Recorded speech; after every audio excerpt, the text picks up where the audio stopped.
ಕರ್ತನಲ್ಲಿ ಪ್ರಿಯ ಸಹೋದರ ಸಹೋದರರೇ, ನಿಮ್ಮೆಲ್ಲರಿಗೂ ತಂದೆಗಳು ದೇವರ ನಾಮದಲ್ಲೂ ನಮ್ಮ ರಕ್ಷಕರಾಗಿರುವಂಥ ಮೆಸ್ಸಿನಾದ ಯೇಸು ಅವ್ರ ನಾಮದಲ್ಲೂ ವಂದನೆಗಳು. ನಮ್ಮ ಯೇಸುವ ಕರ್ತರು ಯೇಸು ಕ್ರಿಸ್ತರು ಬೈಬಲಲ್ಲಿ ಎಷ್ಟು ಸಾಮ್ಯಗಳು ಮಾತಾಡಿದ್ದಾರೆ ಅಂದರೆ 39 ಸಾಮ್ಯಗಳು ಮಾತಾಡಿದ್ದಾರೆ. ಯಾಕಂದರೆ ಅವರು ಹುಟ್ಟೋಕೆ ಮುಂಚೆನೇ ಬೈಬಲಲ್ಲಿ ದೇವರು ಹೇಳಿದ್ದಾರೆ, ನಾನು ಬಾಯಿ ತೆರೆದು ಸಾಮ್ಯ ರೂಪವಾಗಿ ಉಪದೇಶಿಸ್ತೇನೆ.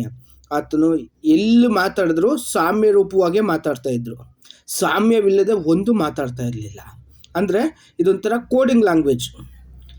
ಇದು ತುಂಬ ಟಾಪ್ ಸೀಕ್ರೆಟ್ ಏಜೆನ್ಸಿಗಳು ಏನು ಮಾಡ್ತಾರೆ ಅಂದರೆ ಅವ್ರಿಗೊಂದು ಪರ್ಸ್ನಲ್ ಕೋಡ್ ಇರುತ್ತೆ. ಕೋಡ್ ಹೇಳಿದ ತಕ್ಷಣ ಅವ್ರಿಗೆ ಅರ್ಥ ಆಗುತ್ತೆ. ಅದೇ ಥರ ಬೈಬಲಲ್ಲಿ ಯೇಸು ಕ್ರಿಸ್ತರು ಕೋಡಿಂಗ್ ಲ್ಯಾಂಗ್ವೇಜ್ ಅಂದರೆ ಸಾಮ್ಯ ರೂಪದಲ್ಲಿ ಮಾತಾಡ್ತಾರೆ. ಅದು ಎಲ್ಲರಿಗೂ ಅರ್ಥ ಆಗಲ್ಲ, ಕೆಲವ್ರಿಗೆ ಮಾತ್ರ ಅರ್ಥ ಆಗಬೇಕು. ಅದಕ್ಕೆ ಶಿಷ್ಯರು ಬಂದು ಕೇಳ್ತಾರೆ, ಯಾಕೆ ಸ್ವಾಮಿ ನೀವು ಯಾವಾಗ್ಲೂ ಸಾಮ್ಯ ರೂಪವಾಗಿ ಮಾತಾಡ್ತೀರಾ ಅಂದರೆ, ಪರಲೋಕದ ರಾಜ್ಯದ ಗುಟ್ಟುಗಳು ಅದು ಸೀಕ್ರೆಟ್ ಆಗಿದೆ. ಅದನ್ನು ನಾನೇನು ಮಾಡ್ತೀನಿ, ಆ ಒಂದು ಪರಲೋಕದ ಗುಟ್ಟುಗಳು ತಿಳಿಯುವಂಥ ವರ ನಿಮಗೆ ಮಾತ್ರ ಕೊಡಲ್ಪಟ್ಟಿದೆ, ಬೇರೆಯವ್ರಿಗೆಲ್ಲ ಸಾಮ್ಯದ ಮರೆಯಲ್ಲಿದೆ. ಅಂದರೆ ಕೆಲವ್ರಿಗೆ ಮಾತ್ರ ಅರ್ಥ ಆಗಬೇಕು. ಅಂದರೆ ಯಾರು ಸತ್ಯದಲ್ಲಿ ಬರಬೇಕು ಅಂತೇಳಿ ದೇವ್ರು ಏನು ಮಾಡಿರ್ತಾರೆ, ಆರಿಸ್ಕೊಂಡಿರ್ತಾರೆ, ಅವ್ರಿಗೆ ಮಾತ್ರ ಅರ್ಥ ಆಗಲಿ ಅಂತೇಳ್ಬಿಟ್ಟು ಬೇರೆಯವ್ರಿಗೆಲ್ಲ ಸೀಕ್ರೆಟ್ ಆಗಿರಲಿ ಅಂತೇಳಿ ಸಾಮ್ಯ ರೂಪವಾಗಿ ಮಾತಾಡ್ತಾರೆ. ಸೊ ಅದೆಲ್ಲ ಹೌ ಟು ಸ್ಟಡಿ ಬೈಬಲ್ ಸಬ್ಜೆಕ್ಟಲ್ಲಿ ನೋಡೋಣ ಡೀಟೇಲ್ ಆಗಿ. ಓಕೆ, ಈ ಒಂದು ಸಾಮ್ಯದ ಅರ್ಥವನ್ನು ನಾವು ಈ ಒಂದು ದಿವಸದಲ್ಲಿ ತಿಳ್ಕೊಳ್ಳೋಣ. ಮತ್ತಾಯ 13:31 ಹೇಳ್ತಾರೆ, ಪರಲೋಕ ರಾಜ್ಯವು ಸಾಸಿವೆ ಕಾಳಿಗೆ ಹೋಲಿಕೆಯಾಗಿದೆ. ಒಬ್ಬ ಮನುಷ್ಯನ ಅದನ್ನು ತೆಗೆದುಕೊಂಡು ಹೋಗಿ ಹೊಲದಲ್ಲಿ ಬಿತ್ತಿದನು. ಅದು ಎಲ್ಲ ಬೀಜಗಳಿಗಿಂತ ಸಣ್ಣದಾಗಿದೆ. ಬೆಳೆದ ಮೇಲೆ ಕಾಯಿ ಪಲ್ಯ ಗಿಡಗಳಿಗಿಂತ ದೊಡ್ಡದಾಗಿ ಮರವಾಗುತ್ತೆ.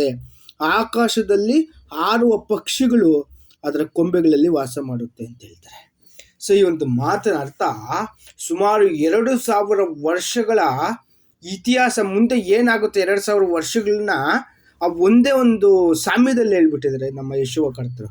ಗೊತ್ತು, ಭೂಮಿಯಲ್ಲೇ ಇವ್ರ ಥರ ಜ್ಞಾನಿ ಯಾರೂ ಇಲ್ಲ. ಅರ್ಥ ಆಯ್ತಾ?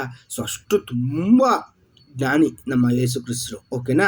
ಸೊ ಅವ್ರು ಹೇಳ್ತಾರೆ ಅಂದರೆ, ಪರಲೋಕ ರಾಜ್ಯವು ಸಾಸಿವೆ ಕಾಳಿಗೆ ಹೋಲಿಕೆಯಾಗಿದೆ. ನಮ್ಗೆ ಗೊತ್ತಿದೆ, ಕಾಳು ಅಂದರೆ ಲೋಕದಲ್ಲಿ ಹೇಳ್ತಾರೆ, ಆ ಬೀಜವೆಂದರೆ ದೇವರ ವಾಕ್ಯ. ಓಕೆನಾ? ಸೊ ಬೀಜ, ಸಾಸಿವೆ ಕಾಳು ಅಂದರೆ ಸತ್ಯ ವಾಕ್ಯ, ನಿನ್ನ ವಾಕ್ಯವೇ ಸತ್ಯ ಅಂತ ಹೇಳ್ಬಿಡ್ತಾರೆ ಯೋಹಾನ ಸುವಾರ್ತೆ 17:17. ಸೊ ಒಂದು ಬೀಜ ಒಂದು ಸತ್ಯ. ಓಕೆನಾ? ಸೊ ಆ ಬೀಜ ಬಿತ್ತುವವನಂದ್ರೆ ಯಾರಾದ್ರೆ ಮನುಷ್ಯ ಕುಮಾರನು. ಓಕೆ, ಅದೇ 38 ಹೇಳ್ತಾರೆ ನೋಡಿ, ಬಿತ್ತುವವನೆಂದರೆ ಮನುಷ್ಯ ಕುಮಾರನು, ಹೊಲವೆಂದರೆ ಇಲ್ಲೋಕ. ಓಕೆನಾ? ಸೊ ಹಾಗಾದ್ರೆ ಆ ಯೇಸು ಕ್ರಿಸ್ತರು ಏನು ಮಾಡ್ತಾರೆ ಅಂದರೆ, ಆ ಒಂದು ಸತ್ಯನ ಬರೀ 12 ಜನ ಅಪೊಸ್ತಲರಿಗೆ ಬಿತ್ತಿದ್ರು. ಓಕೆನಾ? ಸೊ ಅವ್ರು ಹೋಗ್ಬಿಟ್ಟು ಇಡೀ ಭೂಲೋಕದಲ್ಲೆಲ್ಲ ಸತ್ಯನ ಸಾರಿದ್ರು. ಓಕೆನಾ? ಆದರೆ ಅದು ಏನಾಗೋಯ್ತು ಅಂದರೆ ತುಂಬ ಸಣ್ಣದು, ಅಂದರೆ ಚಿಕ್ಕ ಗುಂಪದು, ಬರೀ 12 ಜನ ಇದ್ದರು ಅವ್ರ ಗುಂಪು. ಆಮೇಲೆ ಬೆಳೀತಾ ಬೆಳೀತಾ ಸ್ವಲ್ಪ ಇದಾಯಿತು. ಓಕೆ, ಆಮೇಲೆ ಏನಾಗೋಯ್ತು ಅಂದರೆ ಹೊಲದಲ್ಲಿ ಬಿತ್ತಿದ್ರು, ಆದರೆ ಎಲ್ಲದಕ್ಕಿಂತ ತುಂಬ ಸಣ್ಣ ಬೀಜ ಅದು. ಆದರೆ ಏನಾಗೋಯ್ತು ಅಂದರೆ ಬೆಳೀತಾ ಬೆಳೀತಾ ಬೆಳೀತಾ ಎಲ್ಲ ಕಾಯಿ ಪಲ್ಯ ಗಿಡಗಳಿಗಿಂತ ದೊಡ್ಡ ಮರವಾಗ್ಬಿಡುತ್ತೆ. ಆ್ಯಕ್ಚುಲಿ ಸಾಸಿವೆ ಗಿಡ ತುಂಬ ಚಿಕ್ಕದಾಗಿರುತ್ತೆ, ಅದರ ರೆಂಬೆಗಳು ತುಂಬ ಟೊಳ್ಳಿರುತ್ತೆ. ಅದರಲ್ಲಿ ಒಂದು ಕಾಗೆನೋ ಗುಬ್ಬಚ್ಚಿ ಕುತ್ಕೊಂಡ್ರು ಮುರಿದೋಗುತ್ತೆ. ಆದರೆ ಇಲ್ಲಿ ಉಲ್ಟಾ ಆಗ್ಬಿಡ್ತು. ಸಾಸಿವೆ ಗಿಡ ಅದು ಗಿಡ ಜಾತಿನೇ ಹೊರತು ಮರ ಜಾತಿ ಅಲ್ಲ. ಬಟ್ ಇಲ್ಲಿ ಕ್ರಿಯೇಷನ್ಗೆ ಉಲ್ಟಾ ಆಗೋಯ್ತು. ಓಕೆನಾ? ಅಂದರೆ ಇದು ಗಿಡ ಆಗಲಿ ಅಂತ ನೆಟ್ಟಿದ್ರು, ಆದರೆ ಅದು ದೊಡ್ಡ ಮರ ಆಗ್ಬಿಡ್ತು. ಸೊ ಮರ ಯಾವತ್ತೂ ಆಗಲ್ಲ ಸಾಸಿವೆ ಕಾಳು. ಬಟ್ ಇಲ್ಲಿ ಯೇಸು ಕ್ರಿಸ್ತರು ಹೇಳ್ತಾ ಇರೋದು ಕೋಡಿಂಗ್ ಲ್ಯಾಂಗ್ವೇಜ್. ನಾನು ಗಿಡ ಆಗಲಿ ಅಂತ ನೆಟ್ಟಿದ್ರೆ ದೊಡ್ಡ ಮರ ಆಗ್ಬಿಡ್ತು, ಉಲ್ಟಾ ಆಗೋಯ್ತಿದ್ದು. ಅದರಲ್ಲಿ ಕೊಂಬೆಗಳು ಹೋಗ್ಬಿಡ್ತು. ಆ ಕೊಂಬೆಗಳಲ್ಲಿ ಆಕಾಶದಲ್ಲಿರುವಂಥ ಪಕ್ಷಿಗಳು ಗೂಡು ಕಟ್ಟಿಬಿಟ್ಟು ಅಂತ ಹೇಳ್ತಾರೆ. ಅಂದರೆ ಸಾಸಿವೆ ಗಿಡ ಯಾವತ್ತು ಮರ ಆಗಲ್ಲ, ಆದರೆ ಮರ ಆಗೋಯ್ತು. ಅಂದರೆ ಇವ್ರು ಹೇಳ್ತಾ ಇರೋದೇನೆಂದರೆ, ಇಲ್ಲಿ ಬೀಜ ಅಂದರೆ ವಾಕ್ಯ, ಸತ್ಯ. ಓಕೆನಾ? ಅದನ್ನು ಬಿತ್ತಿದವರು ಅಂದರೆ ನಮ್ಮ ಯೇಸು ಕ್ರಿಸ್ತರು. ಓಕೆನಾ? ಅದನ್ನು ಏನು ಮಾಡ್ತಾರೆ ಅಂದರೆ, ಹೊಲ ಅಂದರೆ ಇಲ್ಲೋಕ, ಸತ್ಯ 12 ಜನ ಅಪೊಸ್ತಲರು ಬಿತ್ತಿದ್ರೆ ಅದು ದೊಡ್ಡ ಮರ ಆಗೋಯ್ತು. ಮರ ಅಂದರೆ ಎಲ್ಲ ಕಾಯಿ ಪಲ್ಯ ಗಿಡಗಳಿಗಿಂತ ದೊಡ್ಡ ಮರ ಆಗೋಯ್ತು. ಅಂದರೆ ಈ ಕಾಯಿ ಪಲ್ಯ ಗಿಡಗಳು ಅಂದರೆ ಪ್ರಪಂಚದಲ್ಲಿರುವಂಥ ಧರ್ಮಗಳು. ಆಯಿತಾ? ಎಲ್ಲ ಗಿಡಗಳಿಗಿಂತ ಬೀಜ ಗಿಡಗಳಿಗಿಂತ ದೊಡ್ಡ ಮರ ಆಗ್ಬಿಡ್ತು. ಅಂದರೆ ಎಲ್ಲ ಧರ್ಮಗಳಲ್ಲೂ ಕ್ರೈಸ್ತ ಧರ್ಮ ದೊಡ್ಡ ಧರ್ಮ. ನಿಮ್ಗೆ ಗೊತ್ತಿದೆ, ಪ್ರಪಂಚದಲ್ಲಿ ದೊಡ್ಡ ಧರ್ಮ ಯಾವುದಂದ್ರೆ ಸುಮಾರು 250 ಕೋಟಿಗಿಂತ ಹೆಚ್ಚು ಜನ ಇದ್ದಾರೆ. ಇದೇ ದೊಡ್ಡ ಧರ್ಮ ಇದು. ಓಕೆನಾ? ಸೊ ಅದರಲ್ಲಿ ಕೊಂಬೆಗಳು ಹೋಗ್ಬಿಟ್ವು. ಕೊಂಬೆಗಳು ಅಂದ್ರೆ ಕ್ರಿಶ್ಚಿಯನ್ಸ್ ಅಲ್ಲಿ ಇರುವಂತ ಪಂಗಡಗಳು. ಎಷ್ಟು ಪಂಗಡಗಳಿದೆ ಅಂದ್ರೆ ಗೌರ್ಮೆಂಟ್ ಅಲ್ಲಿ ರಿಜಿಸ್ಟ್ರೇಷನ್ ಆಗಿರೋದೇ ಪ್ರಕಾರ 44,000 ಪಂಗಡಗಳು, ಡಿನಾಮಿನೇಷನ್ಸ್ಗಳಿದಾವೆ. ರಿಜಿಸ್ಟ್ರೇಷನ್ ಆಗಿರೋ ಮಾತ್ರ, ಆಗದೆ ಇರೋನು ಎಷ್ಟಿರ್ಬೇಕು ಯೋಚನೆ ಮಾಡಿ. ಅರ್ಥ ಆಯ್ತಾ? 44,000 ಪಂಗಡಗಳು. ಒಂದೇ ಬೈಬಲ್ ಪಂಗಡಗಳು ಮಾತ್ರ 44,000ಕ್ಕಿಂತ ಹೆಚ್ಚು. ಒಬ್ರು ಹೇಳೋದು ಇನ್ನೊಬ್ರು ಹೇಳಲ್ಲ, ಒಬ್ರು ಮಾಡೋದು ಆಚರಣೆ ಇನ್ನೊಬ್ರು ಮಾಡಲ್ಲ. ಓಕೆನಾ? ನಂಬಿಕೆಗಳ ವ್ಯತ್ಯಾಸ, ಆಚರಣೆ ವಿಚಾರಣೆಗಳು, ಅವರ ಸಂಪ್ರದಾಯಗಳು ಬೇರೆ ಬೇರೆ ಇರುತ್ತೆ. ಆದರೆ ಕೊಂಬೆಗಳಂದ್ರೆ ಪಂಗಡಗಳು. ಆಕಾಶದಲ್ಲಿರುವ ಹಕ್ಕಿಗಳು ಅಂದ್ರೆ ಯಾರು ಇದು ಅಂದ್ರೆ, ಆಕಾಶದಲ್ಲಿ ಯಾರು ಇದ್ದಾರೆ ಹಕ್ಕಿಗಳು ಅಂದ್ರೆ ಇದೆಲ್ಲ ಸಿಂಬಲಿಕ್ ಆಗಿ ಹೇಳ್ತಾ ಇರೋದು. ಓಕೆನಾ? ಸೊ ಅದು ಎಪೇಸದಲ್ಲಿ ನೋಡಿ, ಎಪೇಸ 6:12 ಹೇಳ್ತಾರೆ, ನಾವು ಹೋರಾಡುವುದು ಮನುಷ್ಯ ಮಾತ್ರದವರ ಸಂಗಡವಲ್ಲ, ರಾಜತ್ವಗಳ ಮೇಲೆಯೂ ಅಧಿಕಾರಿಗಳ ಮೇಲೆಯೂ ಈ ಅಂಧಕಾರದ ಲೋಕಾಧಿಪತಿಗಳ ಮೇಲೆಯೂ ಆಕಾಶ ಮಂಡಲದಲ್ಲಿರುವ ದುರಾತ್ಮಗಳ ಸೇನೆ ಮೇಲೆ ನಾವು ಹೋರಾಡುತ್ತೀವಿ. ಅಂದ್ರೆ ಆಕಾಶದಲ್ಲಿರುವಂತ ಪಕ್ಷಿಗಳಂದ್ರೆ ದುರಾತ್ಮಗಳು, ದೆವ್ವಗಳು. ಇದನ್ನೇ ತಿಮೋತಿಯಲ್ಲಿ ಪೌಲ ಹೇಳ್ತಾರೆ ನೋಡಿ, 1 ತಿಮೋತಿ 4:1.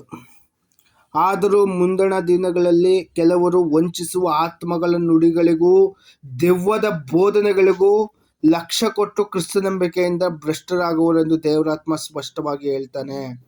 ಅಂದ್ರೆ ಮುಂದಿನ ದಿವಸದಲ್ಲಿ ವಂಚಿಸುವ ಆತ್ಮಗಳ ನುಡಿಗಳಿಗೂ ದೆವ್ವದ ಬೋಧನೆಗಳು ಅಂದ್ರೆ ಆಕಾಶದಲ್ಲಿರುವಂತ ದುರಾತ್ಮಗಳ ಬೋಧನೆಗಳು ಈ ಕೊಂಬೆಗಳಲ್ಲಿ ಗೂಡು ಕಟ್ಟು ಮನೆ ಮಾಡ್ಕೊಬಿಟ್ಟು ಸೆಟ್ಲ್ ಆಗ್ಬಿಟ್ಟಿದ್ದಾವೆ. ಅಂದ್ರೆ ಈ ಪಂಗಡಗಳಲ್ಲಿ ಏನಾಗಿದೆ ಅಂದ್ರೆ ಸುಳ್ಳು ಬೋಧನೆ, ದೆವ್ವದ ಬೋಧನೆಗಳೇನ ಮಾಡಿದ್ ಗೂಡು ಕಟ್ಕೊಂಡು ಸೆಟ್ಲ್ ಆಗ್ಬಿಟ್ಟಿದೆ. ಅದಕ್ಕೆ ಪ್ರಕಟಣೆಯಲ್ಲಿ ಹೇಳ್ತಾರೆ, ಆ ಬಾಬೇಲ್ ಬೀಳುತ್ತಲ್ಲ ಅವಾಗ ತುಂಬಾ ಸಂತೋಷ ಆಗುತ್ತೆ. ಆ ಬಾಬೇಲ್ ಅಂದ್ರೆ ಏನು? ಗಲಿಬಿಲಿ. ಕ್ರೈಸ್ತ ಧರ್ಮ ಹೆಂಗಿದೆ ಅಂದ್ರೆ ಗಲಿಬಿಲಿ. ತಂದೆ ಯಾರು ಗೊತ್ತಿಲ್ಲ, ಮಗ ಯಾರು, ಹೋಲಿ ಸ್ಪಿರಿಟ್ ಏನು, ದೇವ್ರ ಪ್ಲಾನ್ ಏನು, ಎಲ್ಲ ಕನ್ಫ್ಯೂಸ್ ಆಗಿದ್ದಾರೆ. ಗಲಿಬಿಲಿ. ಬಾಬೆಲ್ ಅಂದ್ರೆ ಗಲಿಬಿಲಿ. ಫಸ್ಟ್ ಸೆಕೆಂಡ್ ಕಮಿಂಗ್ ಬಂದು ಫಸ್ಟ್ ಏನ್ ಮಾಡ್ತಾರೆ ಅಂದ್ರೆ, first Yesu Krista ಹೊಡೆಯೋದೆ first denominations ಸಂಘಗಳನ್ನ. ಯಾಕಂದ್ರೆ ಸುಳ್ಳು ಬೋಧಕರು, ಯಾಕಂದ್ರೆ ಸತ್ಯ ಗೊತ್ತಿಲ್ದಿರೋರು ಬಿಡಿ, ಇವ್ರು ಸತ್ಯ ಗೊತ್ತಿದ್ದು ತಪ್ಪು ಮಾಡ್ತಾ ಇರೋರಿಗೆ ಫಸ್ಟ್ ಶಿಕ್ಷೆ. ಅದಕ್ಕೆ ಬಿದ್ದಳು ಬಾಬೆಲ್ ಎಂಬ ಮಹಾನಗರ ಬಿದ್ದಳು, ದೆವ್ವಗಳ ವಾಸಸ್ಥಾನವು, ಅಶುದ್ಧಾತ್ಮಗಳ ಆಶ್ರಯವು.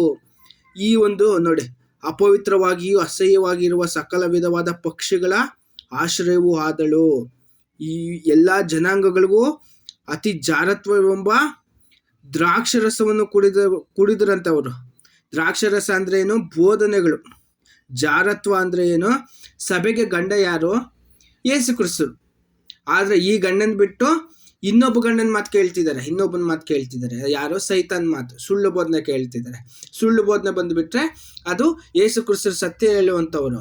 ಆದ್ರೆ ಸೈತಾನ್ ಸುಳ್ಳು ಹೇಳು ಅವನ ಮಾತು ಕೇಳಿದ್ರೆ ಸಭೆಗಳು, ಸುಳ್ಳು ಬೋಧನೆ ಬಂದ್ಬಿಟ್ರೆ ವಿಚಾರ ಮಾಡ್ದಂಗೆ, ಜಾರತ್ವ ಮಾಡ್ದಂಗೆ ಆ ಒಂದು ದ್ರಾಕ್ಷರಸ ಕುಡಿದ್ರು ಅಂದ್ರೆ ಸುಳ್ಳು ಬೋಧನೆಗಳು ಕುಡ್ದವ್ರು. ಅದಕ್ಕೆ ಫಸ್ಟ್ ದಂಡನೆ ಬರೋದು ಯಾರಂದ್ರೆ ಬಾಬೆಲ್ಗೆ. ಓಕೆನಾ? ಅರ್ಥ ಆಯ್ತಾ ನಿಮ್ಗೆ? ಸೊ ಹಾಗೆ ಯೇಸು ಕ್ರಿಸ್ತರು ಹೇಳಿರೋದೇನೆಂದ್ರೆ, ಆ ಒಂದು ಸಣ್ಣ ಗಿಡ ಆಯ್ತು, ಗಿಡ ನೆಟ್ಟಿದ್ದು, ಆದ್ರೆ ಉಲ್ಟಾಗೋಯ್ತು. ಅವ್ರಿಗೆ ಯೇಸು ಕ್ರಿಸ್ತರಿಗೆ ಬೇಕಾಗಿರೋದು 1,44,000 ಜನ. ಆದ್ರೆ 250 ಕೋಟಿಯಲ್ಲಿ 2,000 ವರ್ಷಗಳಾದ್ರೂ ಈ ಸಂಖ್ಯೆ ಕಂಪ್ಲೀಟೇ ಆಗಲಿಲ್ಲ. ಎಷ್ಟು ಫಿಲ್ಟರ್ ಮಾಡ್ತಿದ್ದಾರೆ ಗೊತ್ತಾ, ಸತ್ಯ ಕೊಟ್ಟು. ಆದ್ರೆ ಈ ಕೊಂಬೆಗಳಲ್ಲಿ ಹೋಗ್ಬಿಟ್ಟು ಈ ಆಕಾಶದ ಹಕ್ಕಿಗಳು ಬಂದು ಗೂಡು ಕಟ್ಬಿಟ್ಟೆ ಅಂದ್ರೆ ಎಲ್ಲ ಧರ್ಮಗಳಲ್ಲೂ, ಎಲ್ಲ ಪಂಗಡಗಳಲ್ಲೂ ಏನಾಗಿದೆ ಅಂದ್ರೆ ಕೊಂಬೆಗಳಂದ್ರೆ ಡಿನಾಮಿನೇಷನ್ಸ್, ಕ್ರೈಸ್ತ ಪಂಗಡಗಳು.